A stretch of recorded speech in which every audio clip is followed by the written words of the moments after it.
when I got into retail, before I did, this was about 15 years ago or so, I was getting away from the streets of the Bronx to get my act together, and I moved to upstate New York to get away from the would-be friends and all that I had at the time, and to start doing things differently.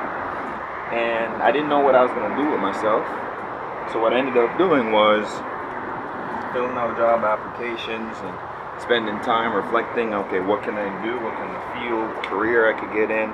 And I thought, you know what, I like cooking, let me see what that's about. So I decided to try to get into culinary school. I ended up working at that and getting accepted to the Culinary Institute of America, aka the CIA. But after I calculated all the debt and whatnot that I would be in after graduating, I said, yeah, I'm not going to do that. And one of the places that I was looking to get a job at the time was Walmart.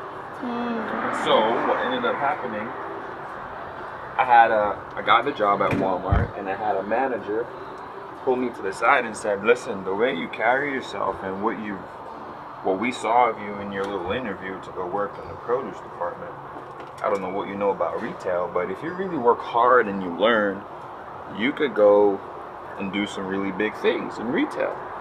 Remember, I was trying to start over at this point, and I figured, okay, if I'm not going to do cooking school, if I'm not going to go and do a culinary thing, let me do that. So I ended up doing it. My plan was to spend a bunch of time in retail, learn what I could, and rise through the ranks. And that's exactly what ended up happening.